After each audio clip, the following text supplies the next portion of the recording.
नमस्कार मंडळी. तर या अगोदरचा व्लॉग आलेला आहे तो म्हणजे भद्रा मारुती. तर त्यांनी नक्की बघा, कारण त्याच व्लॉगला कंटिन्यू हा व्लॉग आहे. तर भद्रा मारुतीचं छान असं दर्शन वगैरे घेऊन आम्ही आता निघालोय दौलताबाद किल्ल्याकडे. पण वाटेतच आता आम्ही सकाळी फक्त चहा वगैरे घेऊनच निघालेलो होतो, त्यामुळे सगळ्यांनाच थोडी भूक लागलेली होती. म्हणून मग म्हटलं एकदा मस्त पेट भरून असा नाश्ता करून घेऊया आणि त्यानंतर मग पुढे जाऊया. कारण दौलताबादच्या किल्ल्यावरती जाताना खूप जास्त पायऱ्या आहेत आणि तिथे मग थोडंसं मुलांना मध्ये काही खायला वगैरे पण भेटणार नाही. म्हणून म्हटलं चला यांना एकदा पोटभर खाऊ घालावं आणि आपण देखील पोटभर खाऊन घ्यावं आणि मग नंतरच पुढच्या प्रवासाला सुरुवात करावी. तर छान वाटतं ना असं कधीतरी सगळ्यांसोबत बाहेर फिरायला, फॅमिलीसोबतचा आनंद घ्यायला.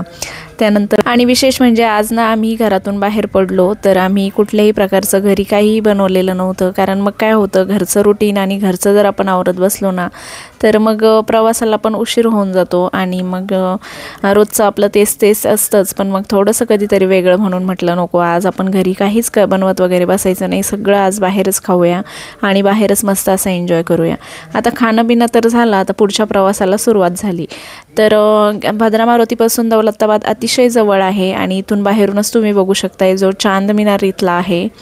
तर तो बाहेरूनच एवढा सुंदर दिसत होता आणि आता आम्ही किल्ल्यावरती पोहोचलेलो आहोत. तर हा आहे दौलताबादचा देवगिरी किल्ला. तर इथे बरेचसे पर्यटक नेहमीच येत असतात, विदेशातून पण खूप पर्यटक इथे येत असतात. तर आज ना मला थोडंसं इथे नवल वाटलं, कारण ना काही सबस्क्रायबर मला इथे आज भेटले. तर खरंच खूप छान वाटलं, कारण मी सुद्धा यूट्यूबमध्ये अजून नवीनच आहे. पण कोणी कोणी माझे व्हिडिओ बघतात आणि ते मला भेटले, तर मला आज मनाला खरंच खूप आनंद झाला त्यामुळे. आणि चला आता पुढे आम्ही निघालो आहे किल्ल्यावरती जाण्यासाठी. तर इथे ना एक सुरुवातीलाच खूप मोठा असा दरवाजा आहे आणि तो दरवाजाच एवढा भव्य दिव्य आहे आणि एवढं म्हणजे असं वाटतं ना की ते लोक केव्हा हा दरवाजा असा उघडत असतील आणि कशेमध्ये जात असतील. तर पहिली जी सुरक्षा होती ना ती खरंच खूप म्हणजे एकदमच भारी होती. आताच्या इंजिनियरला खूप मागे पडेल अशा पद्धतीचं हे किल्ला आहे आणि म्हणजे सगळ्याच त्यांच्या ज्या रचना आहेत बांधण्याच्या वगैरे त्या खरंच खूप सुंदर आहेत. तर आता मी तुम्हाला दाखवलं आहे दरवाजा, लोखंडी दरवाजा आहे आणि अजूनसुद्धा त्याला काहीच झालेलं नाही, गंजसुद्धा चढलेला नाही, एवढा तो पक्का आहे. त्यानंतर आता किल्ल्याच्या मध्ये आम्ही आलो होतो आणि मध्ये पण एवढं बघण्यासारखं आहे, खूप सुंदर आहे. आणि हे जे आहेत हे सगळे तोफ आहेत त्या काळातले, ते त्यांनी इथे ठेवलेले आहेत. म्हणजे आता जे कोणी आणि माहितीसुद्धा लावलेली आहे की म्हणजे कुठला तोफ कशा पद्धतीचं काय, सगळं त्यांनी तिथे माहिती दिलेली आहे. आणि या किल्ल्यावर आल्यावर जर आपल्याला गाईड वगैरे लावायचं असेल बघण्यासाठी पुढे सगळी माहिती ते देतात, तरीसुद्धा आपण लावू शकतो. पण आता या किल्ल्यावरती आमचं म्हणजे औरंगाबादच्या जवळच असल्यामुळे संभाजीनगरच्या नेहमी येणं होतंच, त्यामुळे मग आम्ही काही गाईड वगैरे लावला नाही, कारण त्याबद्दल थोडीफार माहिती आहेच. आणि पाण्याच्या बॉटल वगैरे सगळं आपल्याला बाहेरूनच घेऊन जावं लागतं, कारण एकदा मध्ये एंट्री केली की मध्ये मग काहीच भेटत नाही. आणि मध्ये एकदा गेलं ना की खूप जास्त म्हणजे बघण्यासारखं आहे आणि मग थकायलाही होतं आणि ऊन देखील असतं, त्यामुळे मग पाण्याच्या बॉटल वगैरे सगळे आम्ही 2-4 सोबत घेतल्या. त्यानंतर लेकरं पण होते सोबत त्यामुळे. आणि हा बघू शकता एक दुसरा दरवाजा आहे, इथेच मोठं महाद्वार आहे हे पण. आणि याचं लाकडी आणि लोखंडी दोन्ही मिक्सिंग हे काम आहे आणि याची कडी तर एवढी मजबूत की ते लोक केव्हा उघडत असतील. मला तर खरंच प्रश्न पडला होता की म्हणजे त्या काळचे लोक कितीच भारी आहे, किती भयानक असतील ते, की म्हणजे एवढी ताकद त्यांच्यामध्ये कुठून असेल की एवढे भव्य दिव्य दरवाजे उघडणं वगैरे काही सोपे कामं नाहीत. त्यानंतर आता शर्यूला तरी ते खूप मज्जा आली होती, ती एवढी खेळली, कारण ना तिला थोडीशी मोबाईलची खूप जास्त सवय लागली होती. तर मला वाटलं तिला आज आठवण येते की काय, पण तिला अजिबात तिने मोबाईलसुद्धा मागितला नाही. तर मला त्यावरून हे तर कळालं की लेकरांना आपण वेळ दिला आणि त्यांच्यासोबत आपण असं कुठे त्यांना एखाद्या वेळेस फिरायला वगैरे घेऊन गेलं तर त्यांना ना मोबाईल म्हणा किंवा सोशल मीडिया ह्या कुठल्याही म्हणजे त्यांचा जो स्क्रीन टाईम आहे ना तो खरंच कमी होऊन जाईल आणि आपल्याला वेळ देणं जास्त गरजेचं आहे. त्यानंतर मम्मीनी, मी, देवयानीने आम्ही सगळ्यांनी इथे थोडंसं फोटो सेशन केलं आणि आता पुढे निघालो. इथे पुढे जात गेलं तर अजून खूप सुंदर बघण्यासारखं आहे आणि असं वाटतं अजून पुढे काय असेल. तर एवढं भारी हा किल्ला आहे ना खरंच.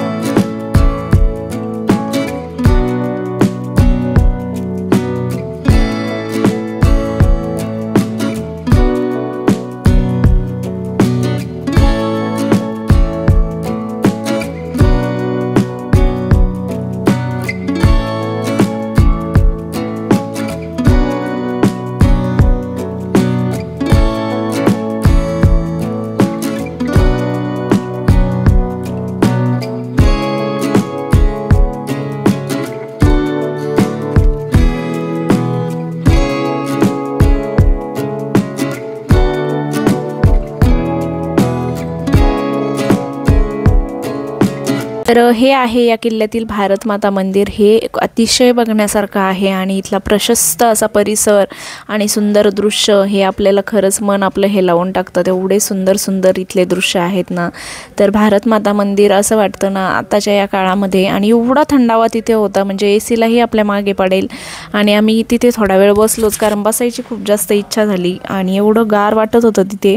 त्यानंतर आम्ही सगळ्यांनी मस्त पाणी वगैरे घेतलं इथं, कारण आता थोडंसं किल्ला बघून बघून सगळेच थोडे थकल्यासारखे झाले होते. आणि एवढं प्रशस्त हा परिसर आहे. त्या काळात बहुतेक इथे सभा वगैरे भरत असतील असं वाटतं, कारण म्हणजे आताचे जे मंडप वगैरे असतात, राजवाडे असतात, तर राजवाड्यामध्ये कसे म्हणजे काही असे मोकळे ग्राउंड वगैरे सोडलेले असतात त्याच पद्धतीचं हे आहे.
तर अशा पद्धतीने आम्ही म्हणजे बऱ्यापैकी किल्ला बघितला आणि वरती थोडंसं बाकी होतं. पण काय झालं की मुलं थोडेसे थकले होते, त्यामुळे मग आम्ही वरती काही गेलो नाही आणि मग नंतर लगेच निघालो घरी येण्यासाठी. चला तर मग हा दौलताबादचा देवगिरी किल्ला तुम्हाला कसा वाटला आणि हा व्लॉग देखील कसा वाटला हे कमेंट सेक्शनमध्ये जरूर सांगा. आपल्या चॅनलवर जर तुम्ही नवीन असाल आणि व्हिडिओ जर तुम्हाला आवडला असेल तर चॅनलला नक्की सबस्क्राईब करा, व्हिडिओला लाईक देखील करा.